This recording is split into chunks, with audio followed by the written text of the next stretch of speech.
everyone. Good morning. Good morning, Jen. So our topic for this morning is all about natural law. Santo Tomas Aquinas. So what is natural law? Natural Ganun example ito kan ba nature? About environment. Our nature law. Yes. Environment. So according to Santo Tomas, natural law is the light of reason.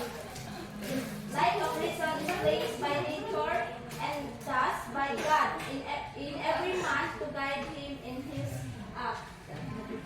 So by the way, guys, do you know Joseph Tomas Aquinas? No. Familiar name. Familiar siya, pero wala kayo nakita. Okay, so since wala mo kanila, who is Saint Tomas Aquinas? So, si Saint Tomas Aquinas was born in Roca Caliscan, Italy during the he studied liberal arts at the University of Naples, and in 1249 he became a Dominican friar. He is known as the Doctor of the Church because of his immense contribution to the theology and doctrine of the Catholic Church. So si Santo Tomas, nahimo siya nag-study siya liberal arts at the university. So on 1249, si Aquinas made a pivotal decision to join the Dominican order, a religious order known for its commitment to preaching, teaching, and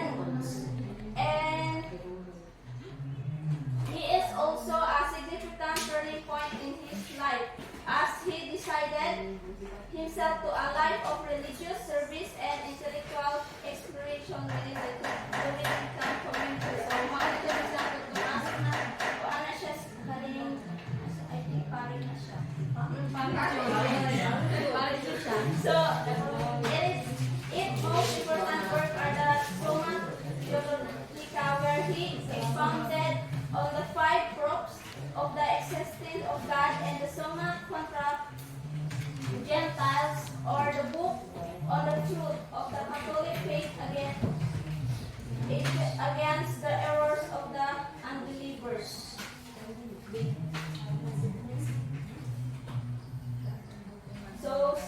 So according to Aquinas, ang meaning sa Summa Theologica it is a comprehensive theological work that explore various aspects of Christian belief and doctrine. So si Aquinas focus siya sa present arguments for the existence of God, known as the 5 proofs. So nag-focus siya sa kuan sa God about sa 5 proofs, and he is also philosophical arguments that aim to demonstrate existence of a super being. And then about sa Summa Contra Gentiles, it is also known as the book on the truth of the Catholic faith against the errors of the unbelievers. So Aquinas engaged with non-believers and present arguments defending the truth of the Catholic faith. So iyahag yung i-defend, iyahag yung i-argue ang tinuod sa about sa God, about sa book na iyahang i-publish. So iyahag yung ikuan ka ang kanyang Catholic faith. I-defend siya ang, yes. And next is natural law. So what is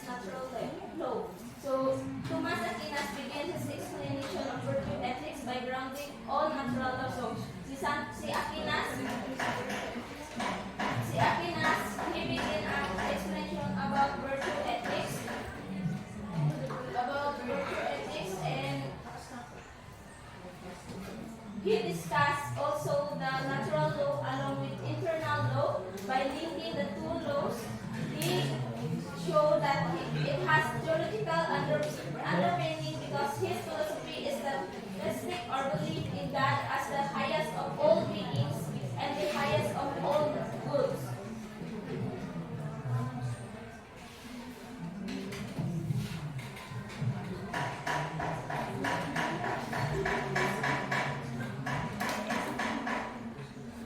And Aquinas also insists that natural law expresses moral requirements. It contains rules, commands, so that contains rules, commands, and actual guiding requirements. But if we ask where to find it or discover it, it is not outside of us. That is located somewhere. The natural law is found within us. So, naara din sa ato kung mutuon ta sa Ginoo. Yes, rational creators, but there is the condition that is only insofar as the rational creators share in the divine providence. It's implied that we adhere to the will and plan of God, who share His love and goodness to us, His creator, in what we live up to the expectation of God to be His moral creator, and with obedience to the law. So the rational creators are humans who have the ability to think logically and make choices. So kita as a human, so kita jud ang mo sa ato ang choices. Kung example, ugma domingo. So mag-decision ka, magkuhan ka sa imong choices. Musimba ba ko or maghimo lang sa akong mga activity guided na ugma. So naara sa imong kung unahon nimo ang Ginoo or ang imong kuan. So much better din unahon nato ang Ginoo. And then the irrational creators means it is animals, plants, and other non-living creators without rationality and freedom.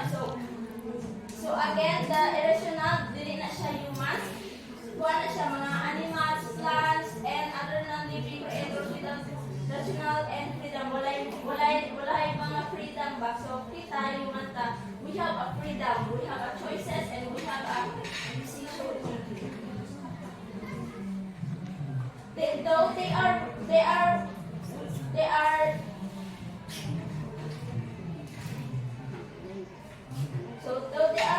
limited object that do not possess the ability to reason or make decisions. Though they, without the gift of reasoning and free will, their actuation are governed by the natural law. So even though irrational creators lack the capacity for reasoning and free will, their actions are guided by natural laws that dictate their behavior and interaction within the natural world.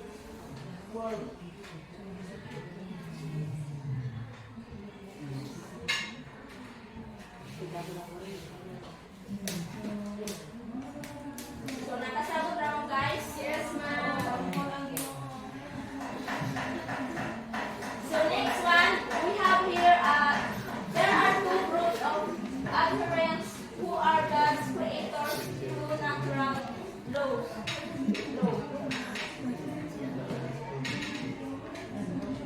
So please read everyone.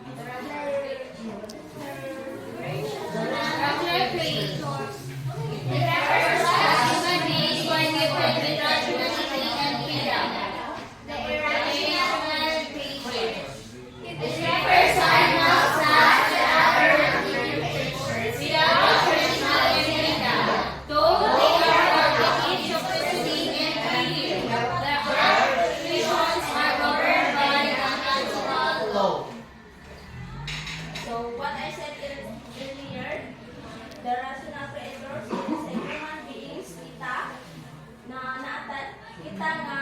who are gifted and we have a rationality and freedom also.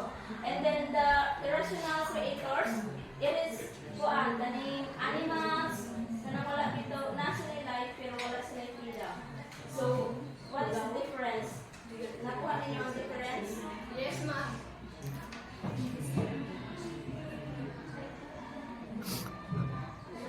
next one is all about the natural and its limit. So please read everyone. The running out. Alright,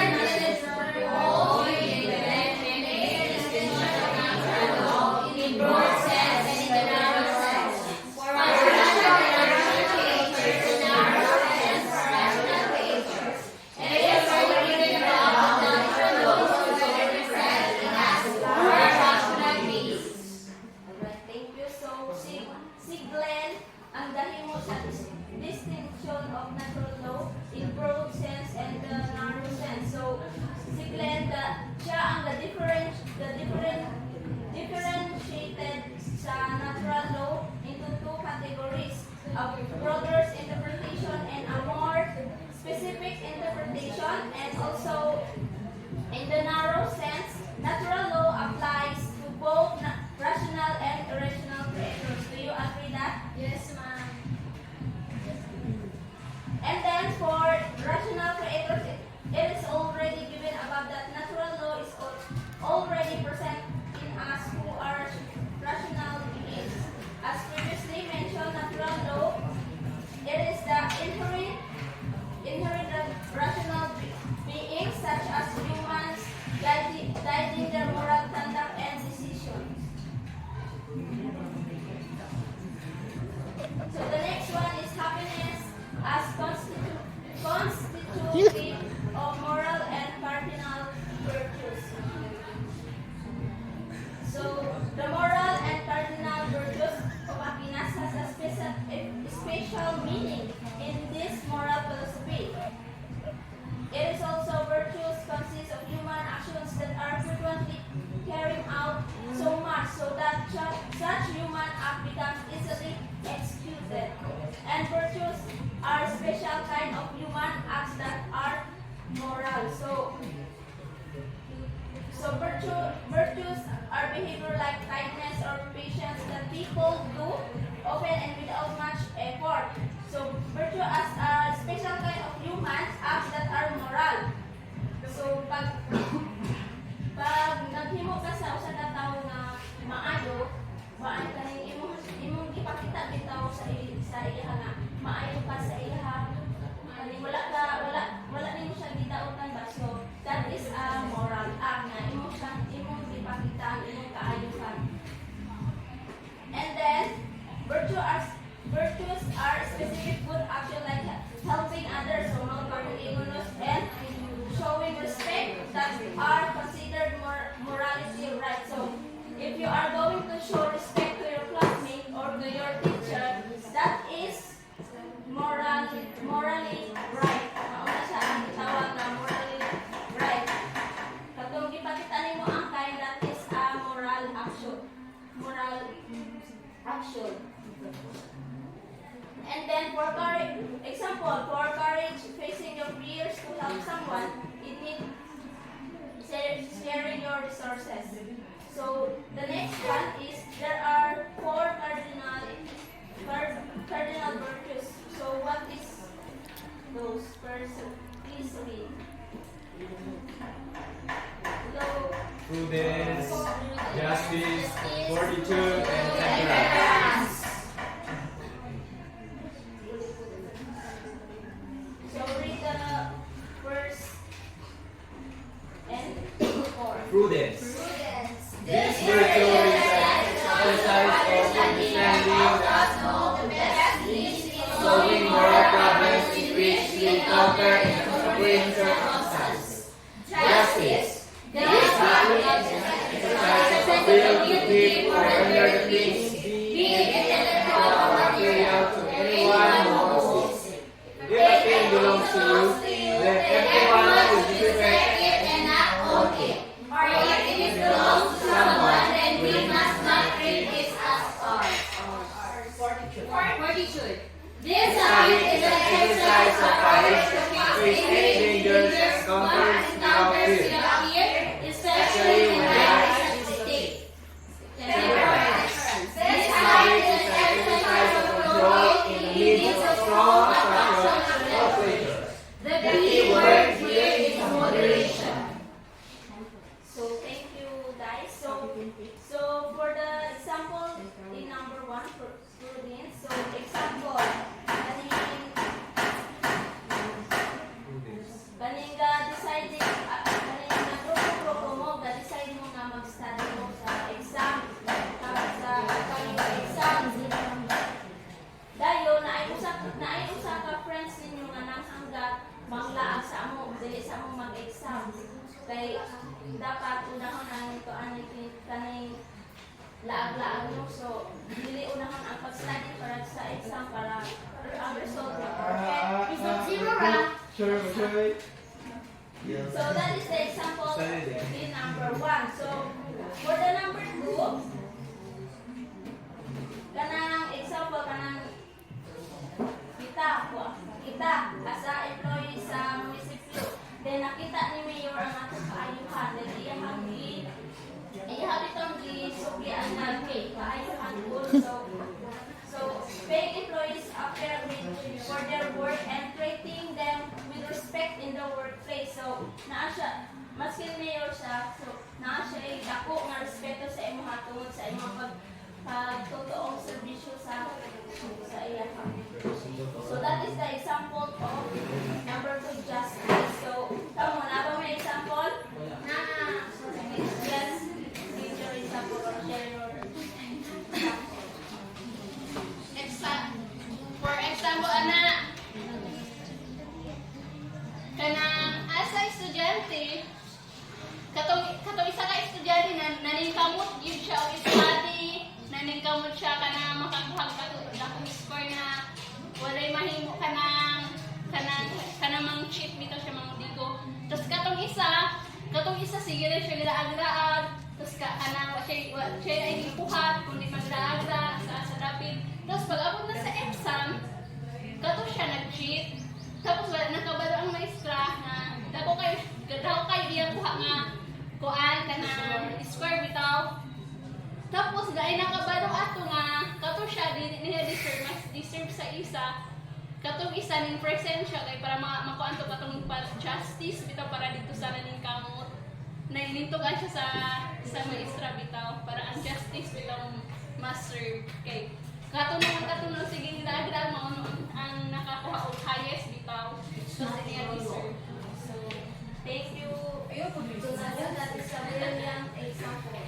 And for number 3, so, di na ako ang example na lang ako gihatag for understanding ng siya. So, for number 3,